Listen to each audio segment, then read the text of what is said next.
Gas दरवाढीने सर्वसामान्यांचे कंबरडे मोडले. काँग्रेस आक्रमक जिल्हा अधिकाऱ्यांमार्फत पंतप्रधान आणि मुख्यमंत्र्यांना पाठविल्या चुलीवरच्या भाकरी. देशात वाढत्या महागाईने उच्चांक गाठला असून घरगुती गॅस सिलेंडरच्या किमतीत सातत्याने होणाऱ्या दरवाढीमुळे सामान्य नागरिकांचे जगणे कठीण झाले आहे. या दरवाढीच्या निषेधार्थ आणि गॅसचे दर तत्काळ कमी करण्याच्या मागणीसाठी बुलढाणा शहर व तालुका काँग्रेस कमिटीच्या वतीने निवेदन देऊन जिल्हा अधिकाऱ्यांमार्फत पंतप्रधान नरेंद्र मोदी आणि मुख्यमंत्री देवेंद्र फडणवीस यांना चुलीवरच्या भाकरी पाठविल्या. या आंदोलनादरम्यान केंद्र व राज्य सरकारच्या विरोधात गगनभेदी घोषणा लावण्यात आल्या. काँग्रेस पक्षाच्या काळात गॅस सिलेंडरची किंमत 400 ते 450 रुपयांच्या दरम्यान होती. मात्र आज ती 900 ते 1100 रुपयांपर्यंत पोहोचली आहे. या प्रचंड दरवाढीमुळे गरीब, मध्यमवर्गीय, शेतकरी आणि कष्टकरी वर्गाचे मासिक बजेट पूर्णपणे कोलमडले आहे.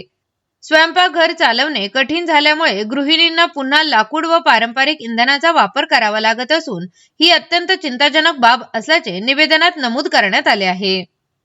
काँग्रेसच्या मुख्य मागण्या ह्या त्यामध्ये घरगुती गॅस सिलेंडरच्या किमती तत्काळ कमी कराव्यात, सर्वसामान्यांना परवडेल अशा दरात गॅस उपलब्ध करून द्यावा, गरीब व मध्यमवर्गीय कुटुंबांना गॅसवर अधिक अनुदान द्यावे.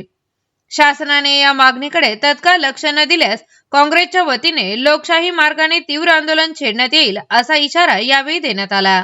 आज देशभरामध्ये गॅस सिलेंडरचे भाव मोठ्या प्रमाणात वाढलेले आहे.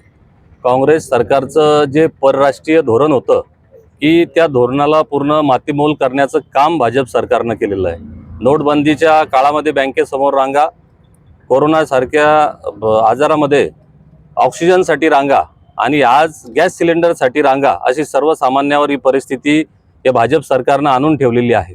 आपण याआधी बघितलं असेल की महायुद्ध पण झाले, दोन देशामध्ये युद्ध पण झाले, पण आताचं युद्ध फक्त अमेरिका, इस्रायल आणि इराण एवढ्यापुरतं मर्यादित आहे. ते फक्त आखाती देशामध्ये सुरू आहे, परंतु त्याची झळ आज सर्वसामान्य माणसाला, स्त्रियांना आणि ज्या टपरीवरच्या व्यावसायिकाला सुद्धा बसलेली आहे. याच्यावरून एक लक्षात येऊ शकतं की परराष्ट्र धोरणाची यांनी पूर्ण माती केलेली आहे. हा तांदूळ शितावरून भाताची परीक्षा काही करायला हरकत नाही. हा तांदूळ पूर्ण या भाजप सरकारनं जो भात शिजवला होता तो पूर्ण सडलेला आहे. आणि जे 10-12 वर्षातलं यांचं काम आहे, त्यांनी अर्थव्यवस्था इतकी कमकुवत केलेली आहे की ते हळूहळू समोर या माध्यमातून समोर यायला लागलेलं आहे. आपण लक्षात घेतलं पाहिजे.